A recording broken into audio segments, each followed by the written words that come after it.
Umar bin Khattab mengatakan kepada putranya Abdullah bin Umar bin Khattab, "Ya bunayya, dha' khaddi 'alal ard." Wahai ananda, letakkan pipiku di tanah. Apa kata anaknya?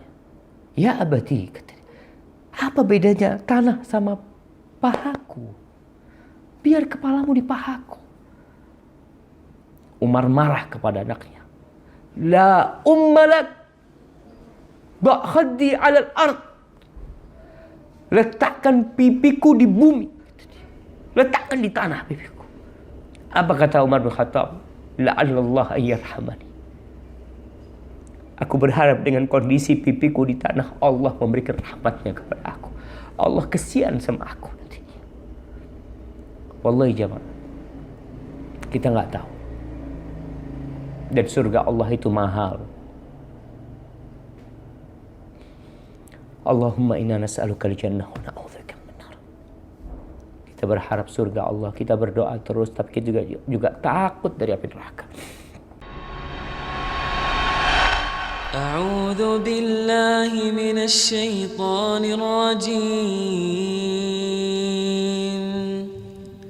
Bismillahirrahmanirrahim.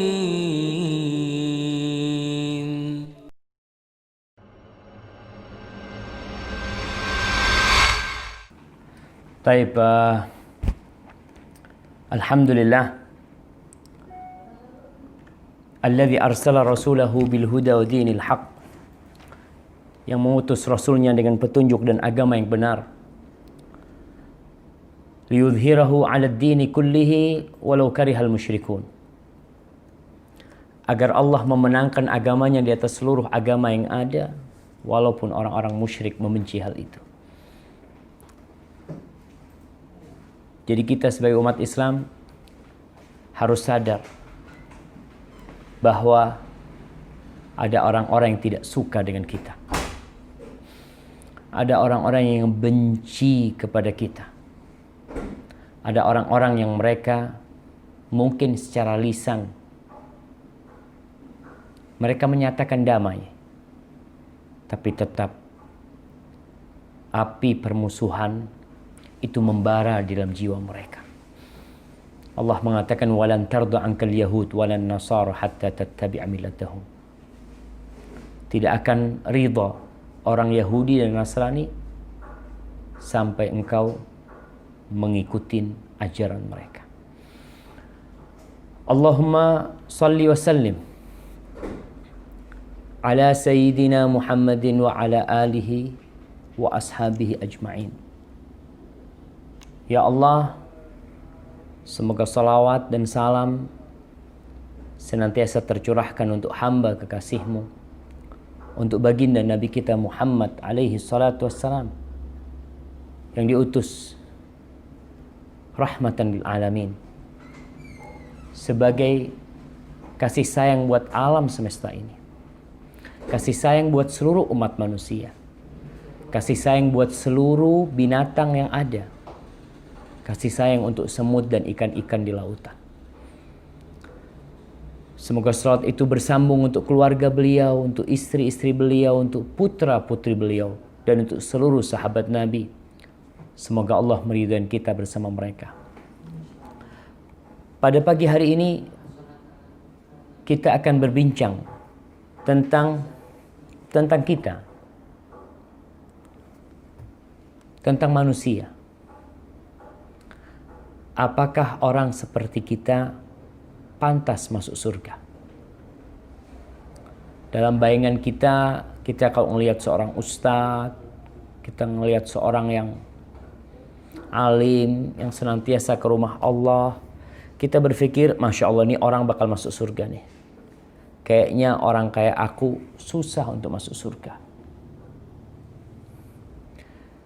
Terjadi seperti itu, bayangan-bayangan kalau sulit bagi kita untuk masuk surga. Ya kita perlu lihat.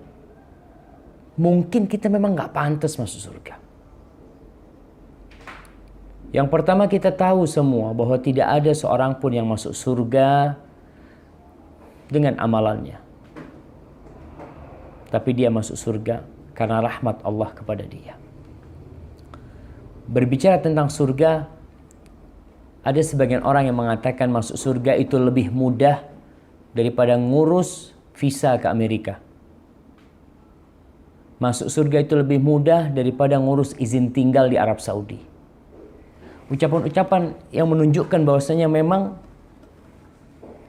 masuk surga itu mudah.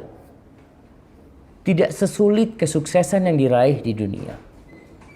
Tapi masuk surga itu juga berat.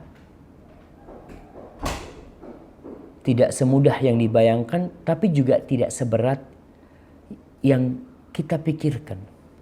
Mu'adz bin Jabal. Kita tahu seorang sahabat Nabi yang Masya Allah.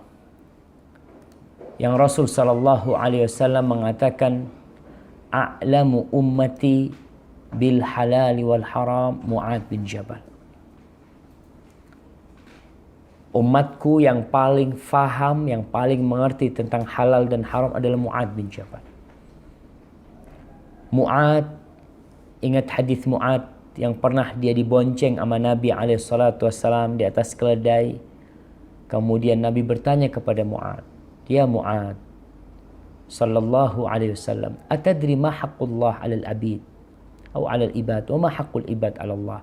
Apa hak Allah atas hambanya dan apa hak hamba atas Allah? Mu'adz adalah seorang sahabat yang diutus ke Yaman. Yang ketika Nabi SAW mengutus Mu'adz di akhir hayatnya, Nabi SAW mengatakan kepada Mu'adz, "Ya Mu'adz, la'allaka Mu'adz, kau bisa jadi tamurru, kau akan datang ke Madinah melewati masjidku dan kuburanku." Artinya memang Mu'adz tidak akan berjumpa lagi dengan Nabi SAW setelah diutus ke Yaman. Diutus ke Yaman berdakwah, pulang Nabi telah meninggal dunia sallallahu alaihi wasallam. Mu'adz bertanya, datang menjumpai Nabi SAW. Dan kita pun perlu bertanya kepada para ulama, kepada orang-orang yang alim, kepada orang-orang yang berilmu tentang permasalahan dan problematika yang kita hadapi. Mungkin mereka bisa memberikan solusi, memberikan pandangan sehingga kita bisa jalan lebih baik. Ada pencerahan. Mu'adz bertanya, "Qultu ya Rasulullah." Aku berkata, "Wahai utusan Allah." Mu'adz mengatakan, "Akhbirni bi'amalin yudkhilunil jannah wa yuba'iduni 'anil nar." Wahai Rasul sallallahu alaihi wasallam, tolong kasih tahu aku dengan sebuah amalan yang memasukkan ke surga dan menjauhkan dari api neraka. Pertanyaan yang tidak main-main, jemaah. Kalau kita lihat ada pelatihan-pelatihan yang diadakan, pelatihan bagaimana menjadi sukses dalam kehidupan ini, bagaimana usahamu lancar, bagaimana dalam 1 jam kau bisa bikin duit, kau bisa mendatangkan duit. Kita lihat tuh banyak tuh iklan-iklan seperti itu. 5 menit atau 1 jam dalam sehari kau dapat duit banyak. Dan kita juga, ya manusiawi, tatkala kita ada masalah kita tanya, ya tentang dunia banyak yang kita tanyakan. Bagaimana supaya usaha kita tidak bangkrut ya, bagaimana supaya ada hasil, bagaimana supaya tidak di PHK, bagaimana supaya tidak nganggur, macam-macam pertanyaan. Mu'adz bin Jabal menanyakan sesuatu yang lebih baik dari dunia dan isinya. Dia bertanya tentang sebuah amalan yang memasukkan dia ke surga dan menjauhkan dari api neraka. Apa jawaban Rasulullah sallallahu alaihi wasallam? Beliau mengatakan alaihi salatu wassalam, "Laqad sa'alta an 'azim wa innahu la yasirun 'ala man yassarahu Allah taala alaihi." Mu'adz, engkau telah bertanya tentang sesuatu yang besar. Tapi hal itu adalah merupakan sesuatu yang mudah. Bagi siapa? Bagi orang yang dimudahkan oleh Allah untuknya. Jadi masuk surga itu perkara yang besar. Kalau kita bicara kesuksesan dunia aja membutuhkan kesungguhan, membutuhkan waktu dan jerih payah yang harus kita keluarkan. Itu hanya untuk kesuksesan dunia. Bagaimana dengan sesuatu yang lebih besar dari dunia dan isinya? Arduhas samawati wal ard. Yang luasnya lebih luas daripada langit dan bumi. Maka ini sesuatu yang besar, tapi itu akan mudah bagi orang yang Allah mudahkan bagi dia. Jadi kita faham sekarang. Masuk surga berat, tapi mudah. Gampang-gampang susah.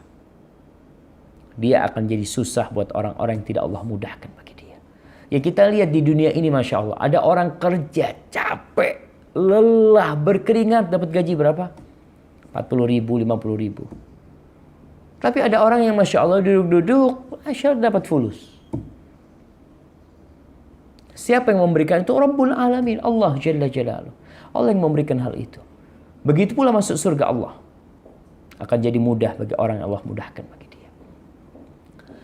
Lalu apa kata Nabi? Nabi SAW mulai menjelaskan. Nanti ini setelah kajian, ibu-ibu jamaah bisa ngelihat. Kira-kira kayak aku bisa masuk surga enggak? Setelah mendengarkan kajian ini secara wutuh. Nabi mengatakan kepada Mu'adz bin Jabal, ta'budullah wa la tusyrik bihi syai'an. Engkau beribadah kepada Allah dan tidak berbuat kesyirikan sedikit pun. Jelas kunci surga la ilaha illallah. Ini kuncinya. Artinya kalau seorang hamba melakukan segala amal kebajikan, sholat, puasa, zakat, sedekah, bangun masjid, tanpa yang pertama, nol. Nggak ada harganya.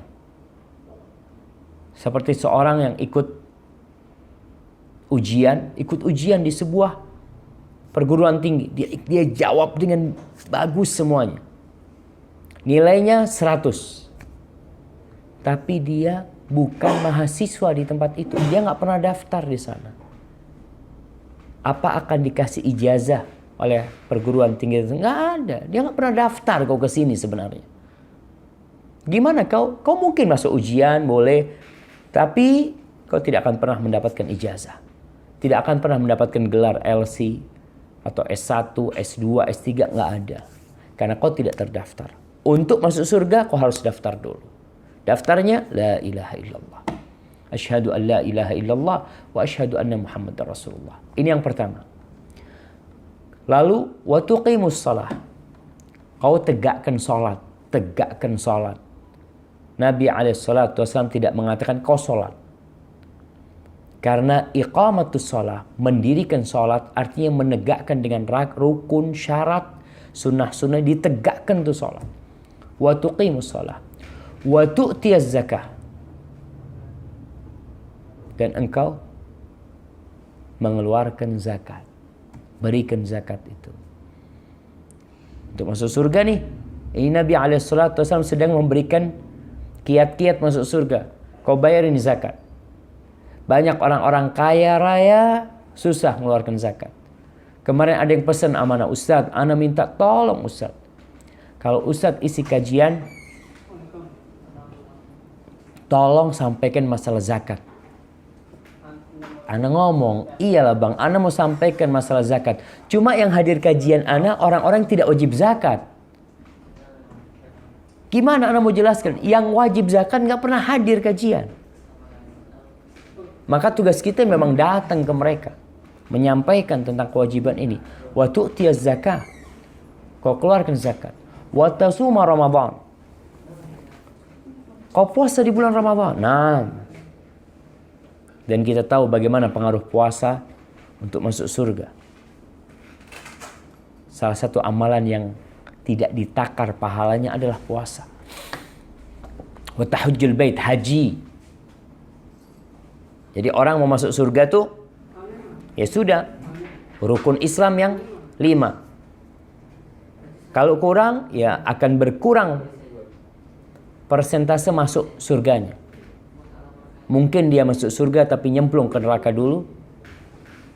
Tapi yang jelas haji adalah penyempurna.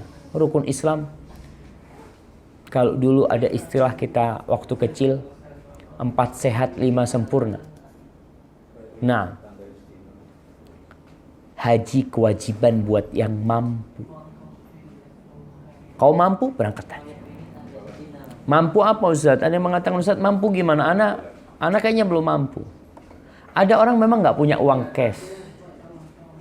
Duit dia nggak ada. Tapi Masya Allah punya aset rumah, punya aset ini, mobil banyak macam-macam. Kau udah mampu. Jadi para ulama mengatakan di antara makna mampu adalah az-zadu war-rahila. Bekal dan kendaraan. Orang dikatakan mampu ketika dia punya bekal untuk berangkat dan dia punya kendaraan. Kalau sekarang mungkin orang bisa bayar untuk naik pesawat dan dia punya bekal untuk dimakan selama di Mekah dan di Madinah, itu udah wajib. Tidak ada kewajiban itu orang itu harus punya rumah dulu baru haji wajib buat dia. Orang itu harus punya mobil dulu. Enggak. Kau punya bekal, kau punya biaya untuk beli kendaraan, untuk kendaraan, kau udah wajib. Tapi Allah nggak butuh kau berangkat haji. Kau nggak mau berangkat haji nggak apa-apa, terserah kau. Allah mengatakan walillahi 'alan nasi hajjul bait man istata'a ilaihi sabila wa man kafara fa innallaha ghaniyun 'anil 'alamin. Allah katakan barang siapa yang kufur yang nggak mau berangkat haji, Allah nggak butuh sama kau, sama alam semesta ini. Sama 5 juta jemaah haji itu Allah nggak butuh. Sama 250 juta penduduk Indonesia Allah nggak butuh. Allah subhanallah, Allah itu Rabbul Alamin. Tapi ini untuk masuk surga kau harus berangkat haji kalau kau mampu. Thumma qala, lalu Nabi SAW mengatakan, ala adulluka ala abwabil khair. Sudah nih dikasih tahu tentang rukun Islam. Lalu Nabi mengatakan kepada Mu'adz bin Jabal, mau nggak engkau aku kasih tahu pintu-pintu kebaikan? Kita dalam usaha, ya kita lihat orang ketika berusaha, dia ingin keuntungan yang bertambah terus. Tiap tahun akan ada evaluasi. Ya lihat setahun ini nih, usaha ana berkembang atau stuck. Kalau ternyata stuck, apa penyebabnya? Ada orang yang kepingin bertambah lagi, dia buka cabang lagi. Menginginkan seperti itu. Lalu Nabi SAW mengatakan kepada Mu'adz, as-sawmu junnah. Tuh yang wajib udah kau laksanakan, tapi kau tambahin, puasa itu perisai. Orang tuh butuh puasa. Untuk perisai apa? Dari syahwatnya, dari nafsunya. Ketika orang berpuasa, perutnya kosong, dia tahu memang aku hidup ini bukan untuk cari makan doang. Aku nggak makan dari pagi sampai petang, nggak ada masalah. Sadar tuh manusia. Kalau dia diciptakan bukan untuk cari makan, dia laksanakan puasa sunnah. Tambah dengan puasa sunnah. Ini pintu-pintu kebaikan untuk menambah derajatmu di surga. Kita lihat orang di dunia, ada yang rumahnya biasa, ada yang rumahnya tingkat, ada rumahnya di apartemen, ada yang villa, ada yang macam-macam. Puasa nih, as-sawmu junnah, menambah derajatmu dan menyelamatkan engkau dari syahwat-syahwat. Was-sadaqatu tudfi'ul khati'a kama yudfi'ul ma'un nar. Dan sedekah itu mematikan dosa, sebagaimana air mematikan api. Artinya Nabi menjelaskan kepada Mu'adz bin Jabal, manusia itu tidak lepas dari dosa. Bagaimana ketika kau berbuat dosa, kau perbanyak sedekah. Jadi boleh Ustaz ya, kita sedekah dengan harapan diampuni dosanya. Naam, itu memang janji Allah. Kau sedekah diampuni dosanya. Apa kata Allah Subhanahu wa taala? In tuqridullaha qardan hasanan yudha'ifhu lakum wa yaghfir lakum wallahu syakurun halim. Kata Allah, kalau kalian mengutangi Allah dengan perhutangan yang baik, Allah akan lipat gandakan. Nggak hilang tuh duit yang kau sedekahkan, tidak hilang. Dan tidak dikembalikan sama, enggak, tapi dilipat gandakan oleh Allah Jalla Jalaluhu. Setelah itu wa yaghfir lakum, dan diampuni dosa-dosa kalian. Maka tatkala seorang terjebak dalam dosa, banyakin sedekah. Itu dapat mematikan, menghapuskan dosa-dosa kita, kesalahan-kesalahan kita. Sehingga kita ini ketika berbuat dosa, yang memang kata Nabi SAW, atbi'is sayyi'atal hasanatan huwa, ikutin dosa dengan perbuatan kebaikan, itu akan menghapuskan. Hati kita perlu dijaga. Jangan sampai dosa itu menutupin hati kita, karena kita biarkan. Berbuat dosa, gampang lah nanti, gampang. Jangan gampang-gampang. Wallahi nggak gampang. Ada orang yang hatinya tertutup dan dia tidak bisa bertobat. Nggak bisa tobat sudah. Karena udah ketutup sama dosa-dosa tuh. Maka perlu segera menutupin dosa-dosa, menghapuskan dosa-dosa itu dengan sedekah. Wa salatul rajul. Tadi bicara Nabi SAW puasa wajib. Lalu bicara puasa sunnah. Bicara zakat yang wajib. Lalu Nabi berbicara tentang sedekah sunnah. Lalu ketiga beliau berbicara tentang salat malam yang sunnah. Beliau mengatakan wa salatul rajuli fi jawfil lail. Dan salatnya seorang di malam hari itu pintu kebaikan. Lalu beliau membaca firman Allah di surat Sajdah ayat 16, tatajafa junubuhum anil madaji'. Samping tubuh mereka di malam hari itu menjauh dari tempat tidur, menjauh dari tempat tidurnya mereka. Tinggalkan tuh tempat tidurnya. Ini pintu-pintu kebaikan. Dan nasihat Jibril kepada Nabi Muhammad SAW mengatakan wa'lam anna syarafal mu'min qiyamuhu billah. Ketahuilah bahwa keutamaan seorang mukmin, seorang yang beriman adalah bangun malam. Wa izzatuhu wa izzuhu istighna'uhu 'anil nas. Dan kehormatan seorang mukmin, kau punya nilai dari mana? Dengan engkau tidak minta-minta sama orang. Kau tidak butuh sama orang. Kau malah berbagi sama orang. Seorang mukmin berusaha bagaimana tangannya di atas, tangannya di atas. Ketika kau tangan di bawah, kau mendapatkan sesuatu, nggak apa-apa, kau terima, alhamdulillah. Ketika kau tidak meminta, kau tidak berhasrat, pemberian itu kau terima, tapi kau juga berbagi sama orang lain. Berikan kepada orang-orang yang membutuhkan. Hadza huwal mu'min. Dan itu kehormatan seorang mukmin. Dan Nabi mengajarkan nih. Mengajarkan puasa, mengajarkan sedekah, mengajarkan qiyamul lail. Mau cari martabat yang tinggi. Kok ingin dihormatin? Qiyamul lail. Orang sekarang cari prestis ya, cari kehormatan, ingin menunjukkan nilai dirinya di mana? Di tempat-tempat yang di situ tidak ada kehormatan sebenarnya. Kau cari kehormatan di mana? Cari kehormatan dengan menjabat, jadi pejabat publik, mendudukin satu kedudukan, aku jadi terhormat. Wallah jamaah, ada orang-orang yang menghormatin kau hanya ketika ada kau di depannya. Ada kau, dia hormatin kau. Kau pergi, dia akan menghujat dan menjelek-jelekan. Itu yang kau cari, kehormatan seperti itu yang kau cari. Kalau nggak salah Khayzuran, ibundanya Harun ar-Rasyid, ketika dia melihat ada rame-rame di Baghdad, dia lihat ada rame-rame, ini ada apa, orang rame-rame. Dia melongok dari balkon istananya. Dia tanya, ada apa ini, kata dia. Ini ada seorang alim ulama baru datang, namanya Abdullah bin Mubarak, kata dia.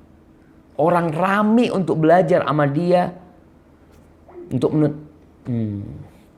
afwan nih, kayaknya mati.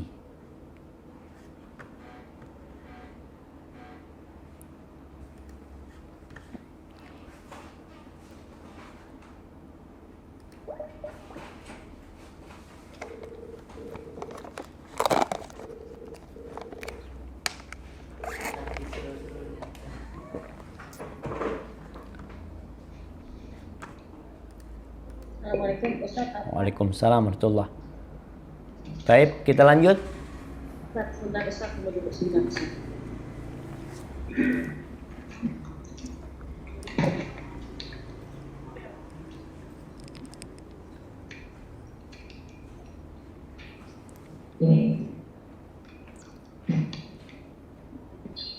Ada Ustaz. Siap. Baik, kita lanjutkan. Ketika Ibunda Harun ar-Rasyid melihat itu Abdullah bin Mubarak disambut oleh penduduk Baghdad. Dia mengatakan, hadza huwal mulk. Ini yang namanya kerajaan, ini yang namanya kehormatan. Bukan kehormatan anakku, bukan kerajaan anakku yang dia dihormatin karena punya kekuasaan, dia dihormatin karena dia punya tentara, punya pas pampres kalau mungkin sekarang mungkin, punya pengawal-pengawal, dihargain dia. Tapi ini Abdullah bin Mubarak kata dia, nggak punya apa-apa dia. Itu yang sebenarnya di sini Nabi Jibril mengatakan syarafal mu'min, keutamaan seorang mukmin qiyamuhu bil lail, qiyamul lail, bangun malam. Selesai Nabi menjelaskan hal itu, Nabi tidak berhenti memberikan, ini seorang yang memberikan nasihat jemaah. Ketika ada orang tanya, dia tanya satu pertanyaan, tapi kadang-kadang kita lihat ustadz-ustadz jawabnya panjang, dia kasih arahan yang lainnya. Itu sikap seorang mukmin yang cinta kepada saudaranya. Dan Nabi sangat cinta kepada umatnya.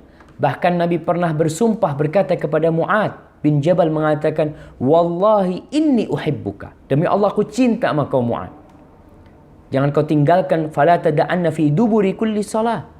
Jangan pernah kau tinggalkan di akhir salat, selesai salat untuk membaca Allahumma a'inni ala dzikrika wa syukrika wa husni ibadati. Tapi Nabi ketika mau menambahkan nasihat kepada Mu'ad, beliau bertanya kepada Mu'ad. Tidak langsung beliau berikan. Karena pertanyaan Mu'ad jelas dia ingin amalan yang memasukkan ke surga, yang menjauhkan dari api neraka. Nabi udah jelasin. Bahkan Nabi tambahin. Tapi Nabi juga bertanya kepada Mu'ad, ala, mau enggak engkau?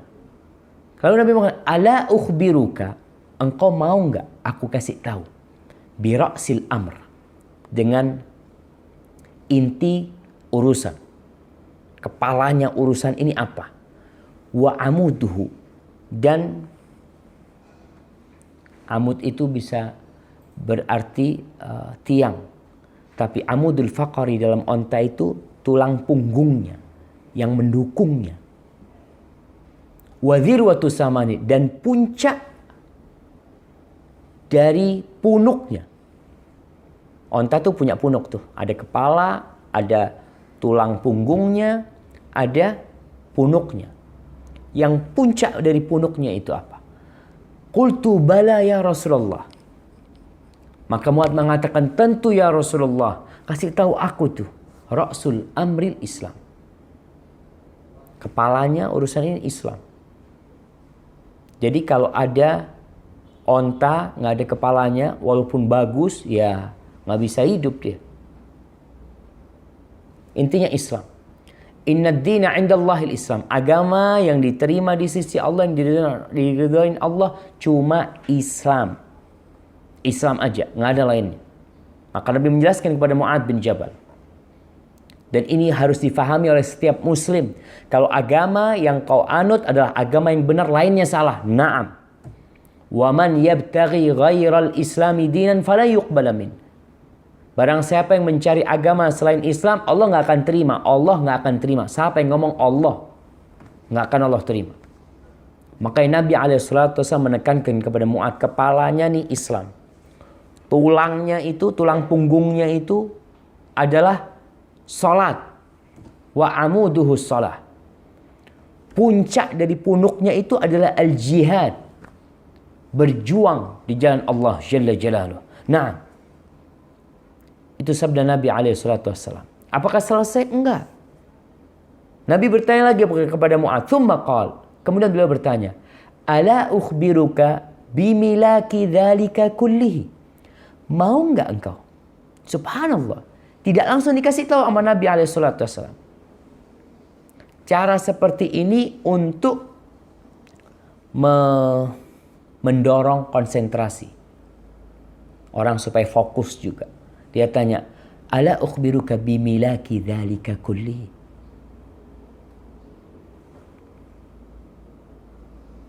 Mau enggak engkau aku kasih tahu yang menghimpun semua urusan itu? Insyaallah kau masuk surga. Kata faqultu bala ya Rasulullah, tentu, siapa yang enggak mau? Lalu fa'akhadha, kata Mu'ad, Fa akhadha bilisanihi. Lalu Nabi mengambil lisannya. Pegang tuh. Wa qala kuffa 'alaika hadha. Kau jaga nih. Kau pelihara lisanmu. Tahan omonganmu. Qultu ya Nabi Allah. Mu'adz mengatakan, ya Nabi Allah. Wahai Nabi Allah, wa inna la mu'akhaduna bima natakallamu bihi. Apakah kita akan mendapatkan sanksi dari apa yang keluar dari lisan kita? Ingat jamaah, kita hidup di masa semua orang mudah berbicara. Kayak sekarang nih, pasang kamera, ngomong dia. Atau dia tulis komentar. Sebagai pengganti dari ucapan dia, tulis semua. Pikirnya dia itu nggak akan ada perhitungan sama yang kau tulis. Oke, di pemerintah kita ada aturannya. Ada ujaran kebencian mungkin, ada penghinaan, taib, itu aturan dunia. Allah Jalla Jalla aturannya lebih parah dari itu. Artinya lebih dahsyat dari itu. Ma yalfidhu min qawlin illa ladaihi raqibun atid. Tidak ada satupun yang diucapkan, dilontarkan oleh lisan kecuali di situ ada yang mencatat dan menyimpannya, dicatat dan disimpan. Mungkin orang yang kau cela, orang yang kau ghibain nggak pernah dengar dan dia tidak bisa laporan.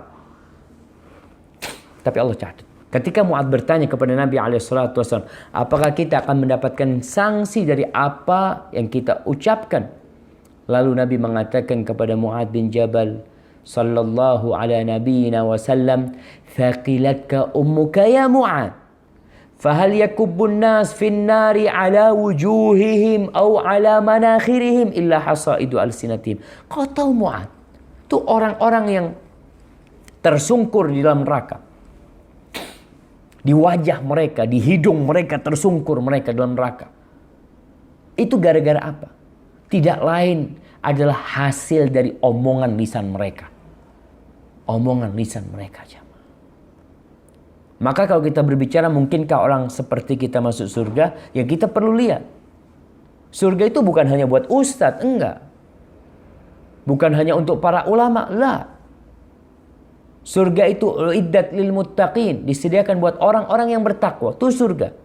Kau bertakwa, kau mau ustadz, kau mau bukan ustadz, kau nggak pernah di pondok, kau nggak bisa ngaji umpamanya, tapi kau bertakwa kepada Allah, kau insya Allah bisa masuk surga.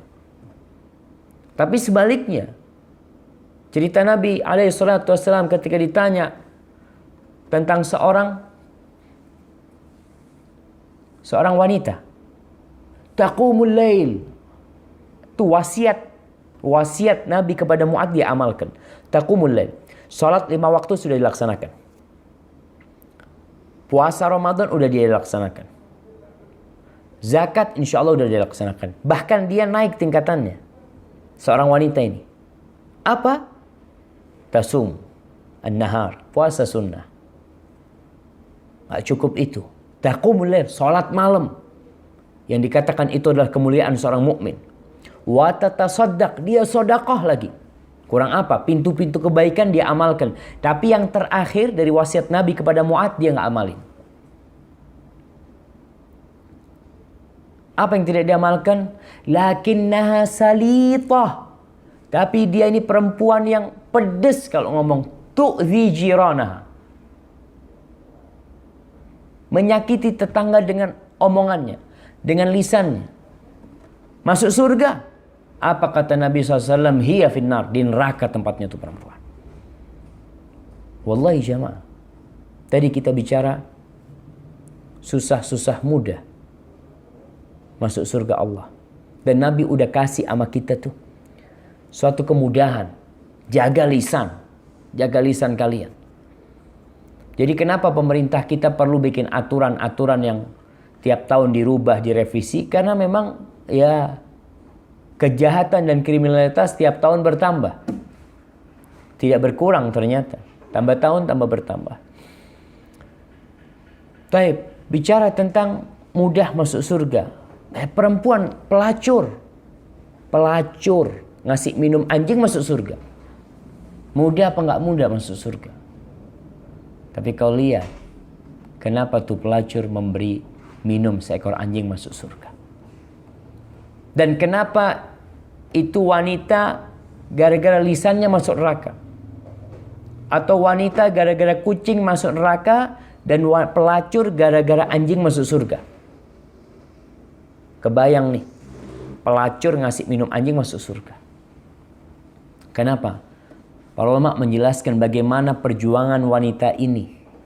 Seorang pelacur, padang pasir nggak ada manusia, dia kehausan, dia datangin sebuah sumur, dia turun ke sumur itu, dia ambil air, dia minum, lalu dia naik ke atas, ketemu anjing.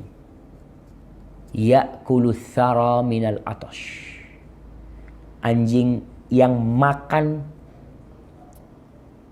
tanah karena kehausan. Lalu perempuan ini turun. Dalam riwayat dia itu menggunakan sepatunya, khufnya itu untuk ngambil air. Lalu dia berikan minum kepada anjing. Di tempat yang tidak ada manusia yang melihat.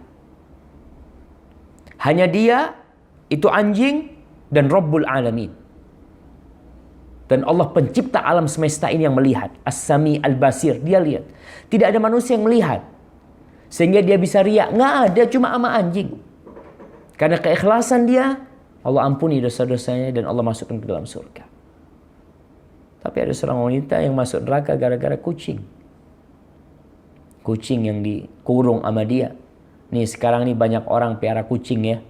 Hati-hati kau piara kucing. Jangan sampai kau lupa, akhirnya mati itu kucing. Ya Ustaz, kan manusia tempatnya salah dan lupa. Kau tahu kau tempat salah dan lupa, kau lepas tuh kucing. Dia bisa cari makan di tempat lain. Tapi ketika kau taruh di sana, apa yang bisa dia lakukan? Ketika kau lupa, apa yang bisa dia lakukan? Ada sebuah kisah. Sulaiman, Nabi Sulaiman. Wallah kisah ini kisah Israiliyah. Disebutkan dalam kisah itu,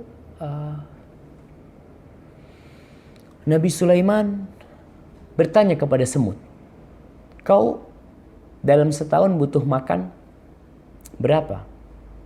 Kata dia, cukup 1 gandum. 1 gandum tuh cukup. Ya udah, ditaruh di satu tempat sama Nabi Sulaiman, dikasih gandum. Ditutup sudah tempat itu.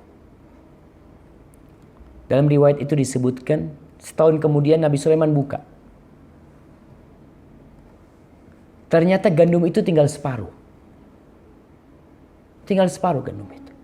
Heran Nabi Sulaiman. Kata kau butuh 1 gandum. Iya, aku butuh 1 gandum. Tapi karena engkau mengurungku, aku takut kau lupa, sehingga aku mati kelaparan. Maka aku sisakan. Aku berusaha mengiritnya. Dan karena kalau sudah manusia yang tadi, kucing kalau sudah dikurung, akhirnya siapa yang bertanggung jawab? Ya kau yang bertanggung jawab yang ngurung dia. Kau yang bertanggung jawab. Ketika dilepas, dia bisa cari makan di mana.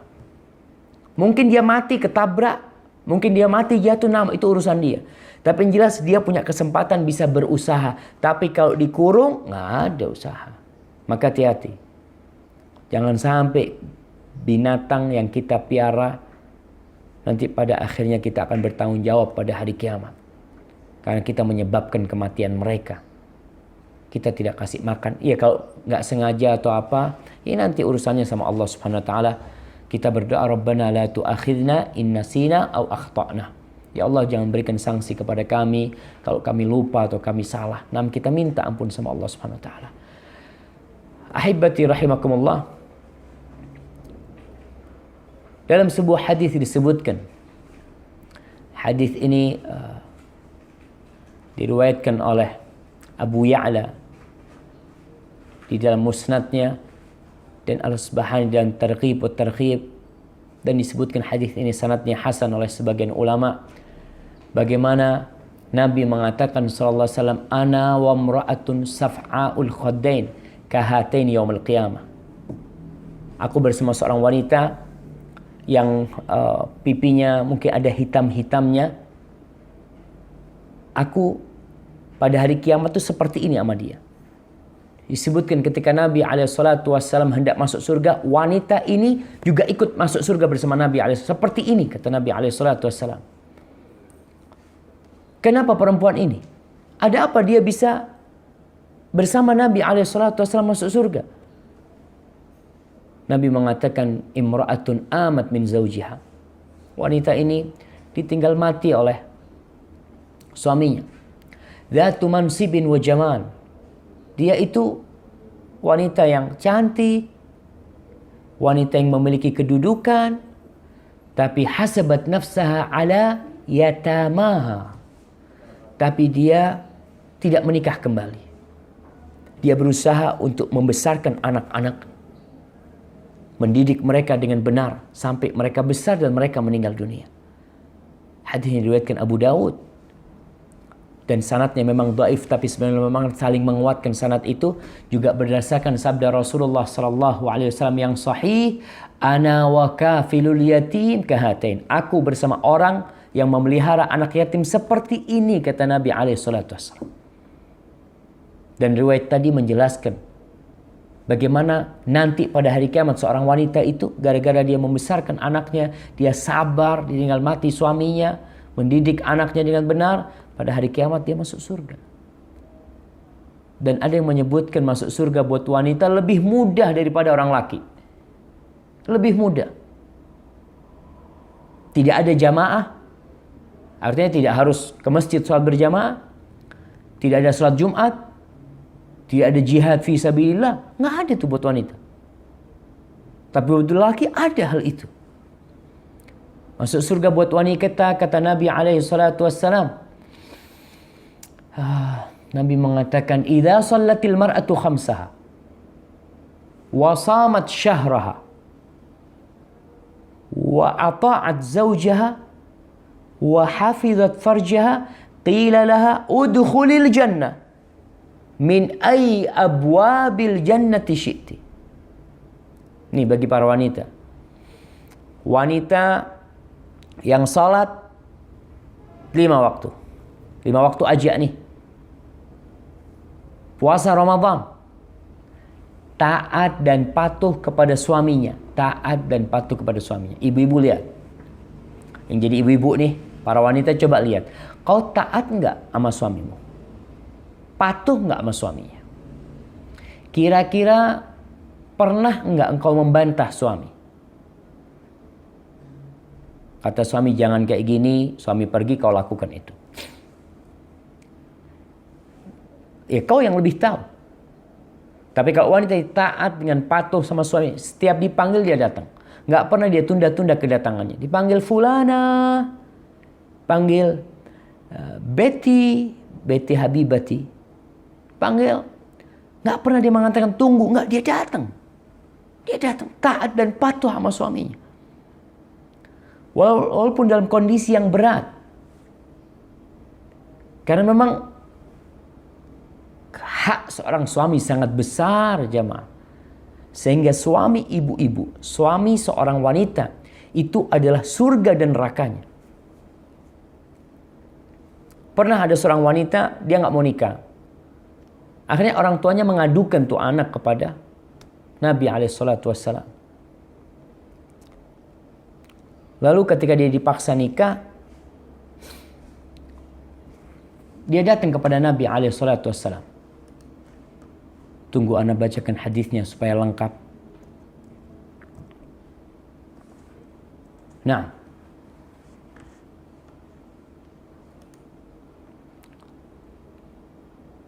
wanita ini sebelum menikah, dan ini penting buat seorang wanita ya. Ini disebutkan hadisnya. Wanita ini tidak mau menikah padahal udah banyak yang minta dia. Akhirnya wanita ini datang kepada Rasul sallallahu alaihi wasallam.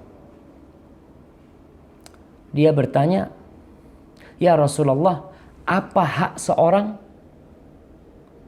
suami? Aku mau nikah, aku tahu apa kewajibanku kepada suami."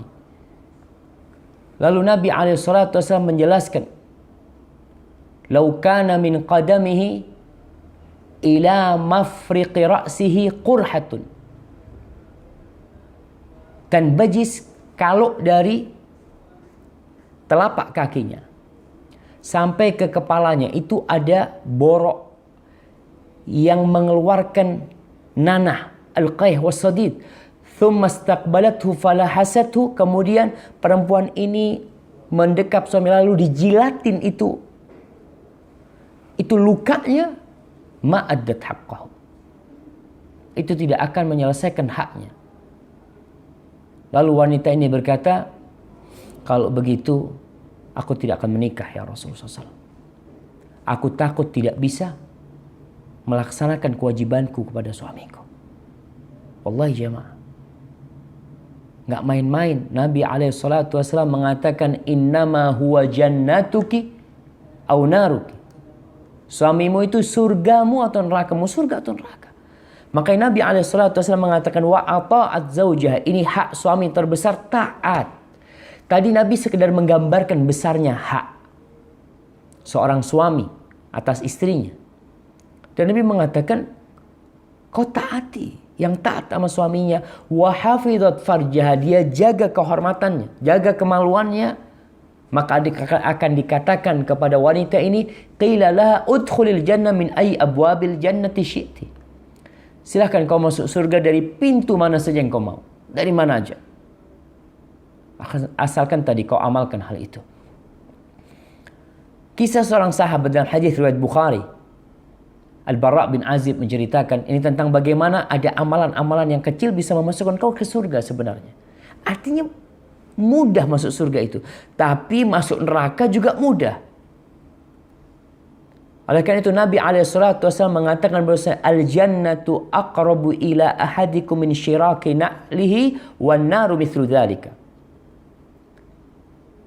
Surga itu lebih dekat dari kalian surga itu lebih dekat kepada kalian daripada tali sandal kalian kepada kalian. Dekat banget tuh. Orang nggak pakai sandal kan tali sandalnya dekat sama kakinya, dekat banget tuh. Itu surga. Wan naru mithlu, tapi neraka juga sama dekatnya kayak gitu. Sama. Persis kata Nabi SAW. Ini dalam hadis Bara' bin Azib radhiyallahu anhu yaqul, ata an-nabiy sallallahu alaihi wasallam rajulun. Pernah datang menjumpai Nabi alaihi salatu wasallam seorang lelaki muqanna'un bil hadid, yang dia telah mengenakan pakaian besi siap untuk berperang. Muqanna' bil hadid. Fitra masya haula.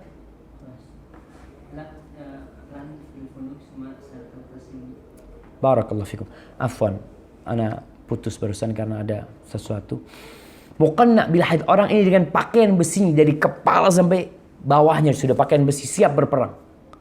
Faqala Rasulullah, lalu dia berkata, ya Rasulullah, uqatil au uslim. Wahai Rasul sallallahu alaihi wasallam, aku ini gimana nih? Aku perang dulu terus masuk Islam atau masuk Islam dulu? Qala aslim thumma qatil.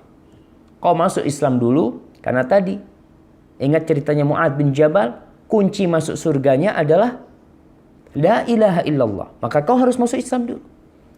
Aslim thumma qatil. Lalu orang ini mengatakan asyhadu an la ilaha illallah wa asyhadu anna Muhammadar Rasulullah. Lalu dia berperang. Kemudian dia tewas. Apa kata Rasul sallallahu alaihi wasallam? Amila qalilan wa ujira katsiran. Amila qalilan. Dia beramal sedikit tapi dikasih pahala yang besar kali sama Allah Subhanahu wa taala. Subhanallah. Dia baru masuk Islam. Kemudian dia berjuang dan dia mendapatkan pahala yang besar. Hadis yang lainnya. Tunggu anak.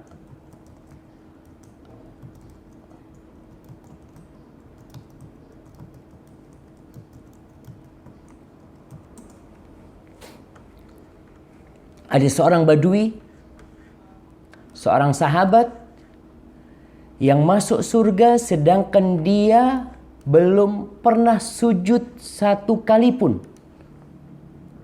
Belum pernah sujud. Dia masuk Islam.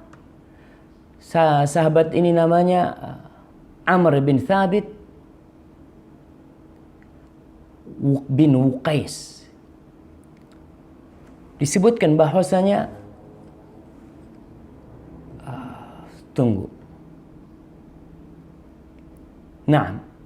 dia yang bertanya kepada Nabi SAW tentang apa itu agama Allah. Lalu dia masuk Islam. Kemudian dia jatuh dari ontanya dan meninggal dunia. Dikatakan dia belum pernah sujud untuk Allah Subhanahu wa taala sedikit pun dan dia masuk surga. Bahkan disebutkan Nabi melihat bidadari memberikan makanan kepada dia. Nabi mengatakan dia masuk Islam dalam kondisi lapar. Lalu Allah berikan itu kepada dia. Subhanallah jemaah. Bilal bin Rabah, terompahnya terdengar di surga. Lihat, terompahnya terdengar di surga karena apa? Karena dia dipukulin di Mekah, disiksa di Mekah, karena hijrah dia. Ternyata Rasulullah SAW bertanya kepada Bilal bin Rabah, apa sih amalan yang kau amalkan? Apakah amalan yang kau amalkan sehingga terompahmu terdengar di surga? Kata Bilal bin Rabah, apa ya Rasulullah SAW? Aku tuh kalau habis batal wudhu, aku selalu berwudhu dan aku sholat sunnah. Kata Nabi SAW, ini nih yang menyebabkan terompahmu terdengar di surga. Jadi para jamaah rahimakumullah, masuk surga mudah. Tapi kita juga gak boleh memudah-mudahkan hal itu. Kita gak boleh duduk berpikir, karena ada orang-orang mengatakan kayaknya aku masuk surga nih. Orang kayak aku nih bakal masuk surga. Nah, aku kan orang baik. Abu Bakar As-Siddiq radhiyallahu taala anhu, bagaimana dia sering duduk sendirian, lalu dia pegang lisannya mengatakan, hadzal ladzi awradanil mahalik, ini yang menyebabkan aku nanti akan hancur dan binasa, ini nih. Lidahnya dipegang sama Abu Bakar Siddiq. Padahal Abu Bakar dijamin masuk surga. Abu Bakar dijamin masuk surga. Nabi SAW mengatakan Abu Bakar fil jannah. Abu Bakar di surga. Nabi yang mengatakan hal itu. Tapi dia tetap takut jemaah.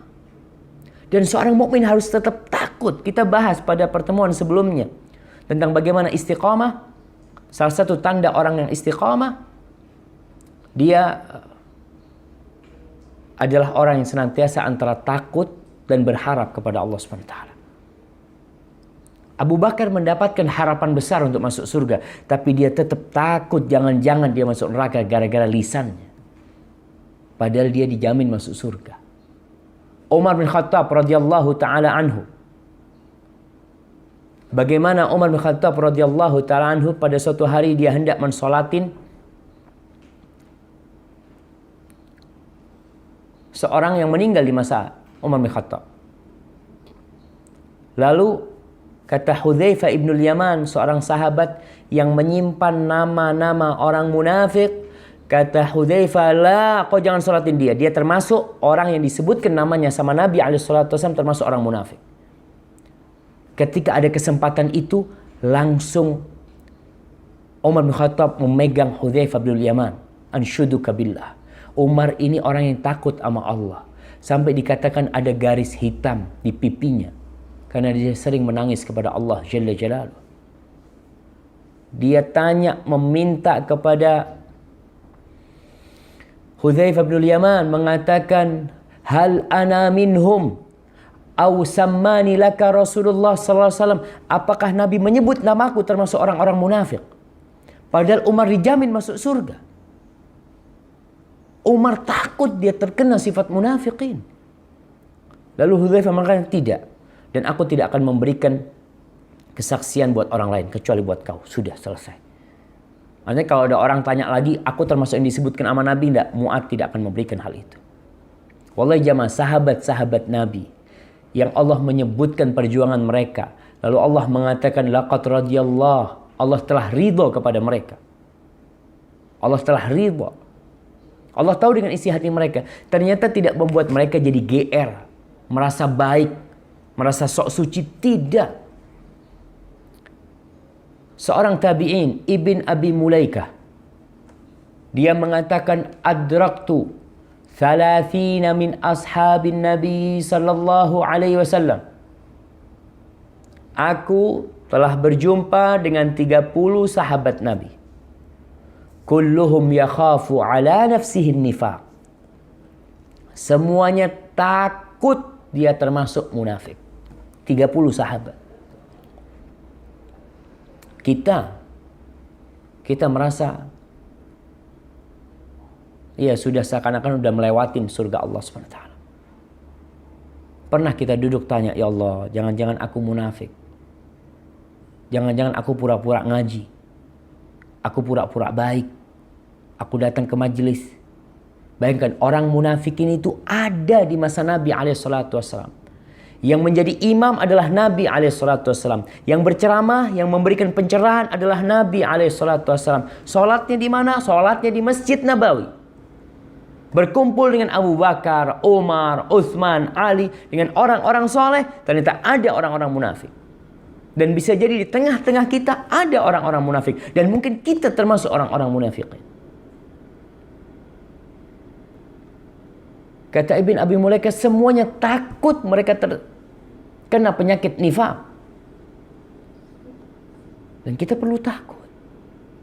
Hasan al-Basri mengatakan, la yakhafuhu illa mu'min, wa la ya'manuhu illa munafik. La yakhafuhu. Tidak takut kepada sifat kemunafikan, khawatir, kecuali orang beriman. Kalau kau takut terkena sifat munafik, kau sering duduk, seperti kejadian Umar bin Khattab, Abu Bakar Siddiq, pada ketakutan mereka, insya Allah kau beriman. Tapi kalau kau merasa aman, dan tidak ada orang yang merasa aman dengan kemunafikan, aku enggak, aku munafik, tidaklah, aku ini orang-orang yang mengajak kepada kebaikan. Bisa jadi dia adalah orang munafik. Na'udzubillah min syarrin nifaq. Abdurrahman ibn Hurmuz Al-A'raj, seorang tabi'in insyaAllah, atau tabi'ut tabi'in. Dia seringkali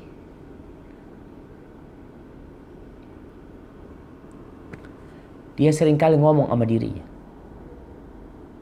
duduk sama dirinya, dia dudukkan jiwanya dan berkata kepada dirinya. Abdurrahman mengatakan kepada dirinya, innal munadi yunadi yaumal qiyamah. Nanti tuh pada hari kiamat akan ada yang menyeru pada hari kiamat yang mengatakan, ya ahla khati'ati kadza qum. Wahai pelaku dosa ini, kalian bangun. Fataqumu ya a'raj ma'ahum. Engkau ikut sama mereka karena kau pelaku dosa itu. Tsumma yunadi, kemudian dipanggil lagi, wahai pelaku dosa ini, qumu, bangun kalian. Kau juga ikut. Fa'araka ya a'raj taqumu ma'a kulli ta'ifah. Aku lihat kau wahai a'raj, kau bangun dengan semua kelompok. Subhanallah. Sebagian di antara ulama salaf mengatakan, kalau ada panggilan di hari kiamat nanti semuanya masuk surga kecuali satu, maka aku mengira aku yang satu itu. Kita kadang-kadang kan kalau dipanggil orang masuk surga umpamanya satu masjid ini cuma satu, apa yang kita lakukan? Oh, kayaknya fulana yang nggak masuk. Kayaknya fulan. Ulama ketika takut mereka mengatakan kayaknya aku. Subhanallah jamaah. Al-Imam Syafi'i mengatakan, uhibbus salihina walastu minhumu la'alli an anala bihim syafa'ah wa aqrahu man tijaratuhul ma'asi wa in kunna sawa'an fil bida'ah. Kata Imam Syafi'i mengatakan, aku cinta kepada orang-orang soleh walaupun aku tidak termasuk dari golongan mereka. Ya kecintaan aku berharap dapat syafaat mereka. Imam Syafi'i, siapa yang gak kenal sama Imam Syafi'i? Beliau yang mengarang kitab yang sampai hari ini kitab itu menjadi panutan, menjadi pedoman umat Islam. Ar-Risalah, kitab dalam usulul fiqh yang ditulis oleh Imam Syafi'i. Beliau menulis hal itu. Berapa banyak orang yang dapat hidayah lewat jalan beliau. Berapa banyak orang yang jalannya lurus karena arahan Imam Syafi'i. Tapi beliau mengatakan, uhibbu salihina walastu minhum. Beliau mengatakan, aku cinta kepada orang-orang soleh dan aku bukan termasuk mereka. Dan aku benci kepada pelaku-pelaku dosa walaupun barangku sama dia sama. Kita perlu tumbuhkan dalam diri kita, jemaah. Wallahu a'lam, kita nggak tahu apakah kita bisa masuk surga. Wallahu a'lam.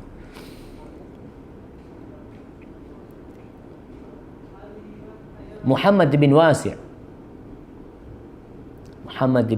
subhanallah, salah satu ulama salaf mengatakan, "Lau kana yujadu lidzunubi rih,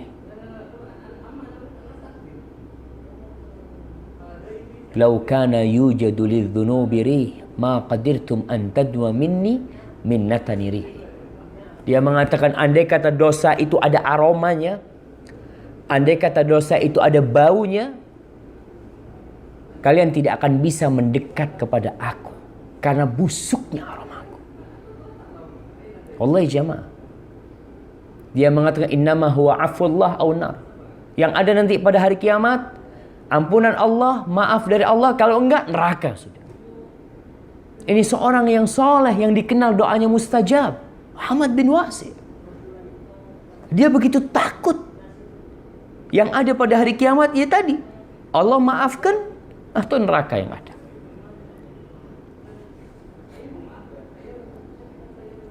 Wallahi jamaah, kita kalau dosa itu ada aromanya,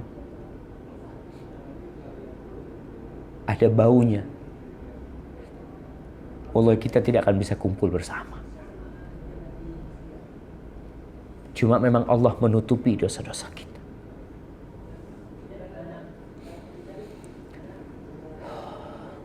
Iya, Allah menutupi dosa-dosa kita.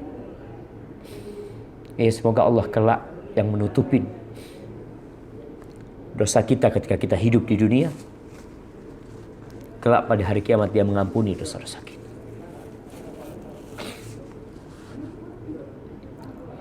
Muhammad ibn Aslam At-Tusi, dia mengatakan, qad sirtu fil ardi wa durtu fiha. Aku udah jalan, aku udah menjelajahi bumi ini. Lalu dia mengatakan, fabilladzi la ilaha illahu, dan aku bersumpah demi zat yang tidak ada yang berhak disembah kecuali dia, ma ra'aitu nafsan tusalli ilal qiblah syarran indi bin nafsi. Aku bersumpah kayaknya nggak ada orang yang lebih buruk yang sholat, yang menghadap kiblat lebih dari diriku sendiri. Wallahi jamaah, kita perlu duduk sama diri kita, tidak membanggakan diri kita. Ar-Rabi' ibn Khathyam, dia pernah nangis sampai basah jenggotnya. Dia mengatakan, adrakna aqwaman kunna fi janbihim lususan. Kita dulu pernah berjumpa dengan orang-orang yang soleh, para sahabat tabi'in. Kita di sisi mereka itu seperti maling. Jadi seorang berusaha untuk tidak mengangkat dirinya, menyucikan dirinya, tapi selalu melihat orang lain lebih baik dari dia, sehingga dia berusaha untuk memperbaiki dirinya. Abu Muslim Al-Khawlani. Ada yang tahu sama Abu Muslim Al-Khawlani? Dia itu menaruh pecutnya dia itu di masjid dia, di tempat ibadah dia, di rumah dia taruh, atau di masjid dia taruh. Lalu dia mengatakan, ana aula bisiyati minad dawab. Aku lebih pantas untuk dipecut daripada binatang-binatang tersebut. Wallahi kalau kita sadar dengan anugerah yang Allah berikan kepada kita, dengan karunia yang Allah curahkan kepada kita, nikmat-nikmat yang banyak, lalu kita bandingkan dengan amal kebajikan kita dan dosa-dosa yang kita lakukan, kita kadang-kala beramal kebajikan. Beramal kebajikan pun kita tidak mengharap ridha Allah. Kita ingin dipuji, kita ingin disanjung orang. Dan ketika kita punya dosa, kita tutupin dan hanya Allah yang mengetahui dosa kita. Jamaah rahimakumullah. Sahal bin Aslam berkata, Kana Bakar bin Abdullah al-Muzani idza ra'a syaikhan. Bakar ibn Abdullah al-Muzani kalau dia melihat orang yang lebih tua, maka Bakar mengatakan, hadza khairun minni. Ini orang lebih baik dari aku. Abadallah qabli. Dia telah beribadah kepada Allah, dia telah meletakkan keningnya sujud kepada Allah. Sebelum aku bisa itu, dia sudah melakukan itu. Dia lebih baik daripada aku. Wa idza ra'a syaban. Kalau yang dia lihat anak muda. Karena dalam kehidupan ini kita akan melihat orang yang di atas kita, yang senior atau yang junior. Ketika melihat yang senior yang lebih tua, Bakar bin Abdullah mengatakan orang ini lebih baik dari aku karena dia telah beribadah kepada Allah sebelum aku beribadah.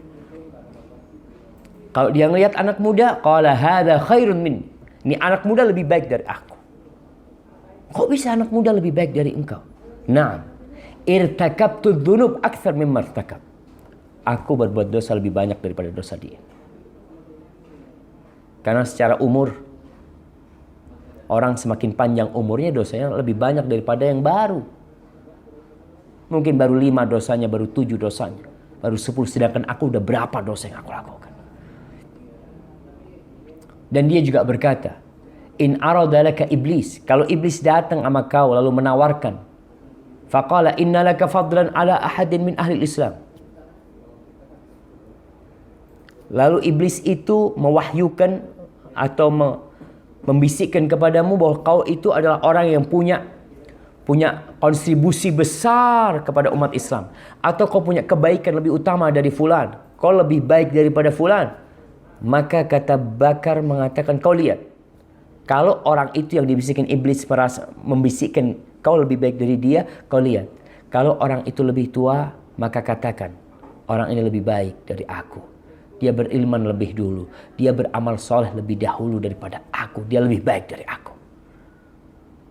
Wa in kana asghar minka, kalau dia juniormu di bawahmu, maka katakan aku telah berbuat dosa, berbuat kemaksiatan sebelum dia melakukan kemaksiatan.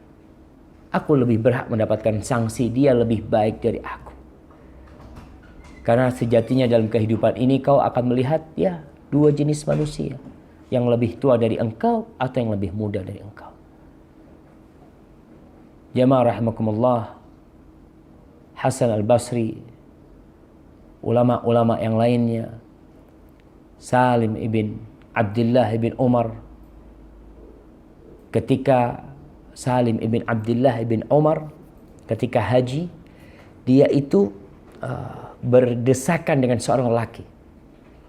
Dalam tawafnya mungkin atau dalam sa'inya. Lalu orang yang didesak oleh Salim ibn Abdullah bin Umar bin Khattab ini mengatakan, ya murai, wahai orang yang riya. Apa kata Salim? Apakah dia marah? Apakah dia mengatakan, kau jangan nuduh macam-macam kau. Kau tahu dengan isi hatiku? Enggak. Salim mengatakan, ma'arafani illa anta. Wallahi enggak ada yang kenal sama aku kecuali engkau. Betul tuh yang ngomongkan aku ini murai. Orang akhirnya sadar ketika ada kritikan dari orang. Dia semakin takut dan semakin mendekatkan diri kepada Allah Jalla Jalaluh. Dan Fudail bin Iyad.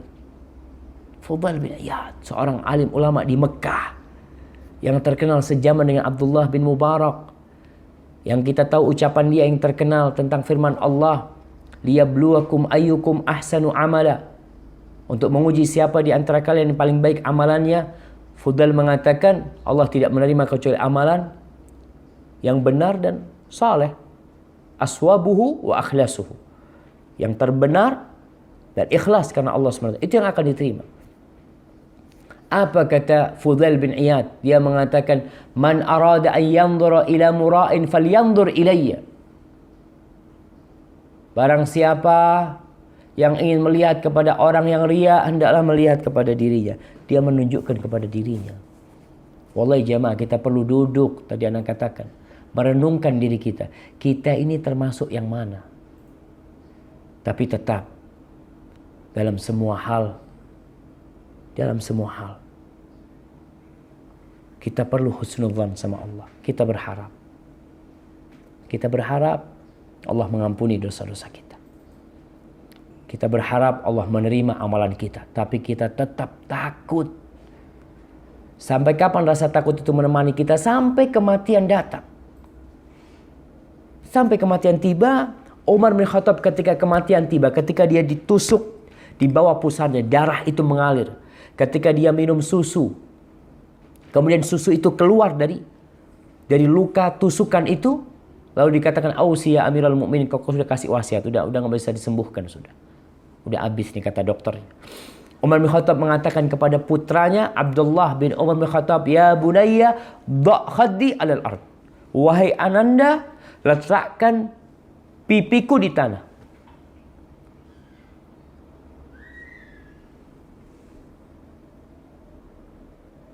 Apa kata anaknya? "Ya abati," kata dia, "apa bedanya tanah sama pahaku? Biar kepalamu di pahaku." Umar marah kepada anaknya. "La ummalak, dha' khaddi 'alal ard." Letakkan pipiku di bumi. Letakkan di tanah pipiku. Apa kata Umar bin Khattab? "La'allallah ayyarhamani." Aku berharap dengan kondisi pipiku di tanah, Allah memberikan rahmatnya kepada aku. Allah kesian sama aku nantinya. Wallahi jamaah, kita nggak tahu. Dan surga Allah itu mahal. Allahumma inna nas'aluka al-jannah wa na'udzubika minan nar.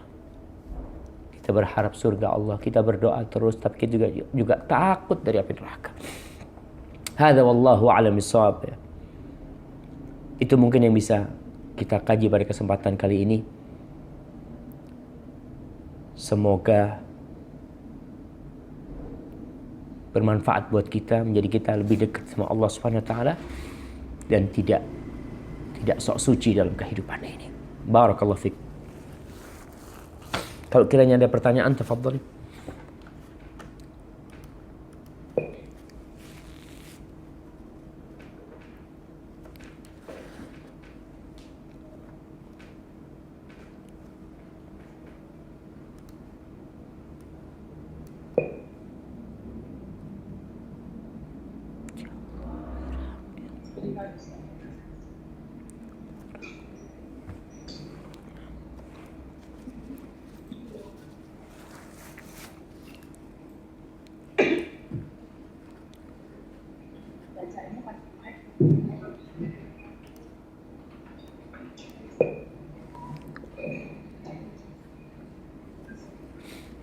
Naam.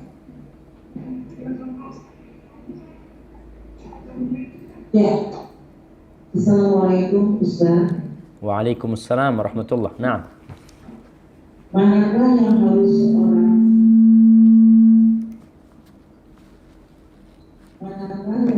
seorang istri dahului sudah berwudu dan siap untuk sholat, lalu suaminya datang? Apakah istri selesaikan sholatnya dulu atau menunggu suaminya dulu baru sholat? Jazakallahu khair. Iya, subhanallah. Ini pertanyaan yang bagus sekali ya, tentang seorang istri dengan suaminya. Apabila seorang istri sudah ambil wudu dan dia mau sholat, suaminya datang, mana yang lebih harus dia dahulukan? Kalau dia sedang dalam sholat itu, dia selesaikan sholatnya. Kalau dia di akhir waktu, yang waktu sholatnya mau habis, maka dia dahulukan sholatnya. Karena ini berkaitan dengan hak Allah yang wajib atas dirinya. Tapi kalau waktu sholatnya masih luang, suami datang, maka seharusnya engkau jumpain suami. Jumpain suami dulu, dudukkan suami, kemudian tanya sama suami, ada yang bisa dibantu bang, abang kepingin apa? Seperti itu. Setelah itu minta izin sama suami. Bang, boleh aku sholat dulu? Ketika suami mengatakan, tunggu dulu lah, aku ada perlu. Kau duduk aja. Selama tadi waktu sholatnya masih panjang. Karena memang hak suami sangat besar sekali. Barakallahu fiik. Nah, seperti itu. Assalamualaikum. Apakah sama keutamaan menuntut ilmu di majelis-majelis ilmu yang ada ustaznya dan yang pakai layar atau internet seperti ini? Apakah sama juga dengan yang mendengarkannya dari rumah? Tolong penjelasannya Ustaz. Yang kedua, kita disyariatkan amar ma'ruf nahi munkar, tapi juga disuruh menjauhi debat walaupun benar. Bagaimana penerapannya Ustaz? Soalnya jika kita amal ma'ruf nahi munkar, seringnya berdebat Ustaz. Seringnya apa? Seringnya menjadi berdebat. Ya. Nah. Baik, barakallahu fiik ya. Berkaitan dengan pertanyaan yang pertama tentang menghadiri majelis ilmu. Apakah sama orang yang hadir di majelis ilmu dengan orang yang menyimak umpamanya dari rumahnya? Atau model kayak sekarang nih. Jamaah datang ke majelis ilmu, tapi ustadznya nggak ada di sana. Kadang-kala ustadznya ada di sana jauh, pakai layar juga. Apakah sama? Yang pertama, majelis ilmu adalah majelis yang didatengin. Kita kumpul di tempat itu, yang kata Rasul sallallahu alaihi wasallam, "Wa majtama'a qaumun fi baitin min buyutillah." Tidaklah satu kaum yang berkumpul di satu rumah dari rumah-rumah Allah, yatluna kitab Allah wa yatadarasunahu fima bainahum. Mereka bersama-sama mengkaji di sana kitab Allah, mempelajarinya, membacanya.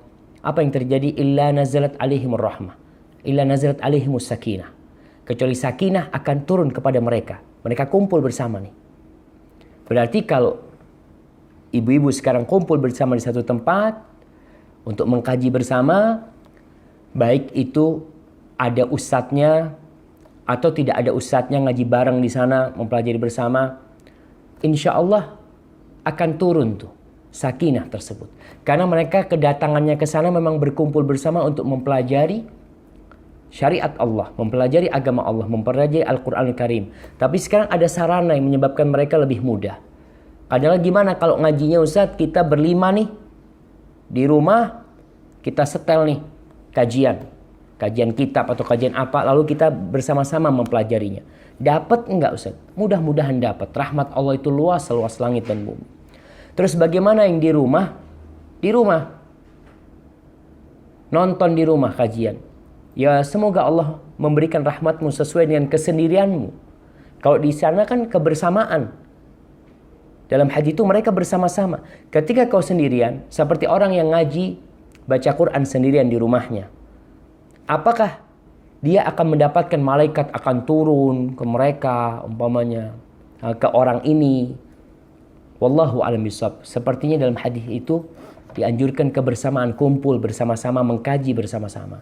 Karena memang kalau di rumah sendirian, ya orang sendirian, ya nonton bentar, umpamanya dengerin bentar, terus ada yang manggil ke sana, terus kemana, terus sambil makan makanan umpamanya, insya Allah dia akan tetap mendapatkan rahmat dari kajian tersebut. Dia mendapatkan barokah dari ilmu yang disampaikan. Tapi adapun sakinah, malaikat-malaikat yang turun, itu dalam hadis itu disebutkan ketika mereka bersama-sama mengkaji. Seperti yang dilakukan ngaji di masjid bareng umpamanya, ngaji di rumah bareng, insya Allah dapat tuh. Yang seperti itu semuanya sesuai dengan kondisi mereka insya Allah. Wallahu a'lam bishawab. Itu yang anda ketahui. Terus Berkaitan dengan pertanyaan kedua, masalah amar ma'ruf nahi mungkar. Kita kadang-kala kalau amar ma'ruf nahi mungkar, yang ada adalah debat sama dia. Memang dalam Islam itu ada 3 cara dakwah yang disebutkan di surat An-Nahl ayat 125 insyaallah. Allah mengatakan ud'u ila sabili rabbika bil hikmah. Ajaklah ke jalan Tuhanmu dengan hikmah.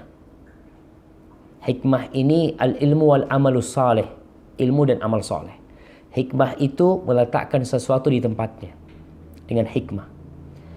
Hikmah ini digunakan mungkin kepada orang yang tidak mengerti hukum. Orang kalau nggak ngerti hukum, nggak punya ilmu, dan orang itu punya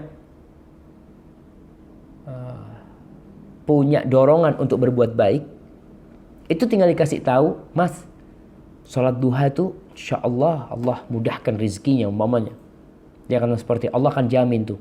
Dalam sebuah hadis disebutkan, ya ibna Adam irka' li rak'atain fi awwali nahar akfika akhirah. Wahai anak Adam, kau sujud buat aku di pagi hari 2 rakaat, aku cukupin hari itu buat engkau. Orang ini langsung tertarik untuk mengamalkan umpamanya. Karena dia orang nggak ngerti, dikasih tahu faham, lalu diamalkan. Wal mau'izatil hasanah. Yang kedua dengan mau'izah hasanah. Nasihat yang baik. Ini lebih kepada orang-orang yang punya ilmu tapi malas dia. Dia tahu tuh ilmunya, dia faham tuh dalilnya. Hadisnya dia punya tuh. Cuma pengamalannya dia kurang. Ini perlu mau'izah hasanah.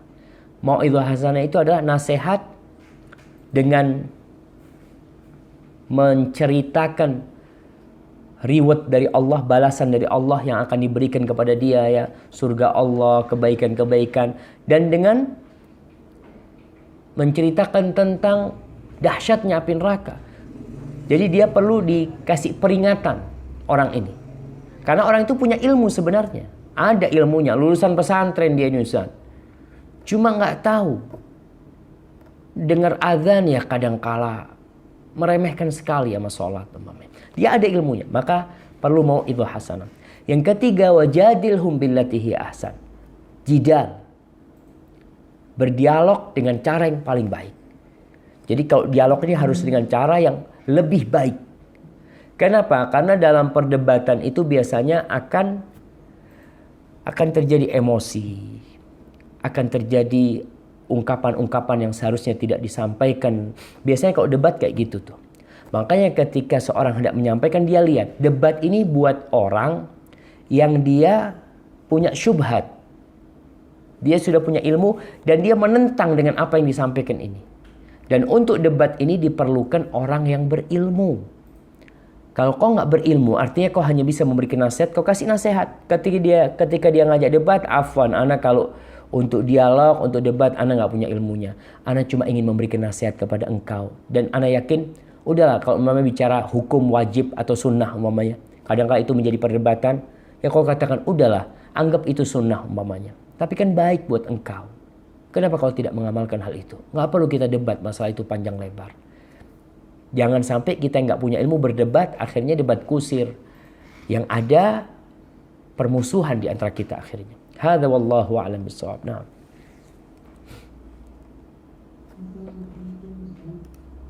Waalaikumsalam warahmatullahi. Bagaimana cara menangkal sifat munafik pada diri kita sendiri? Yang kedua, jika kita melakukan kesalahan dan langsung tersadar lalu beristighfar, apakah dosa kita itu dicatat malaikat sebagai keburukan atau langsung dihapus Ustaz? Syukran. Barakallahu fiik. Iya. Berkaitan dengan 2 pertanyaan ini. Yang pertama, bagaimana kita menghindar dari sifat munafik? Cara pertama menghindar dari sifat munafik adalah takut dengan kemunafikan. Kau takut dengan sifat-sifat munafik. Ketakutan itu membuatmu mempelajari apa aja sifat munafik. Karena kalau orang nggak pernah takut, ya namanya orang tidak takut. Apakah dia akan mempersiapkan diri untuk menghadapi sesuatu yang berbahaya? Enggak. Maka diperlukan rasa takut. Kemudian kita tahu, ketika kita takut kita akan cari tahu munafik ini apa aja nih. Sifat-sifat munafik apa aja. Yang ketiga berdoa, setelah kau tahu ya kau menghindari. Yang keempat kau berdoa minta sama Allah Subhanahu wa taala agar dijauhkan dari sifat kemunafikan. Karena memang cara paling pintas adalah ya minta sama Allah Subhanahu wa taala agar kita dihindarkan dari sifat munafikan. Di antara doa yang dianjurkan untuk dibaca adalah Allahumma tahhir qalbi minan nifaq wa lisani minal kadhib wa aini minal khiyanah. Ya Allah, sucikan hati kami dari kemunafikan dan sucikan mata kami dari pengkhianatan.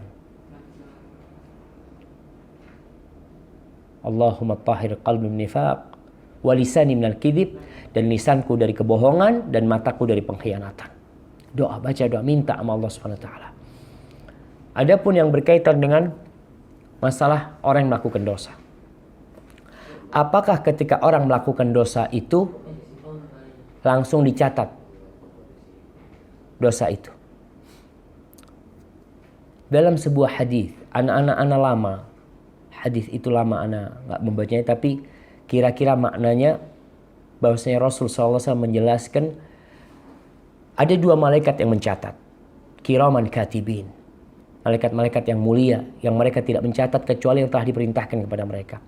Ada malaikat yang mencatat kebaikan, ada malaikat mencatat keburukan. Dua malaikat ini yang menjadi komando di antara dua ini adalah malaikat pencatat kebaikan. Ketika orang itu melakukan dosa, malaikat pencatat kebaikan mengatakan kepada malaikat pencatat keburukan, tunggu dulu, jangan kau catat dulu. La'allahu yastaghfir. Tunggu, mungkin dia istighfar. Sehingga belum dicatat. Ditunggu istighfar. Istighfar nggak jadi dicatat. Ini untuk istighfar yang memang baru dilakukan. Artinya dosa yang baru dilakukan, maka malaikat pencatat itu yang di kanan menahan malaikat pencatat keburukan untuk mencatatnya. Beberapa saat disebutkan di situ. Tapi kalau dosa itu sudah berlalu berarti itu sudah dicatat. Ketika dosa itu dicatat, maka istighfar itu insya Allah menghapuskan. Karena sudah dicatat, dihapus tuh kesalahan itu. Apakah dihapus, catatan itu masih ada? Ya kalau dihapuskan, kadangkala ditutupin aja gitu loh. Ditutupin dengan tip X, tulisan tuh ada di dalamnya tuh, selain itu.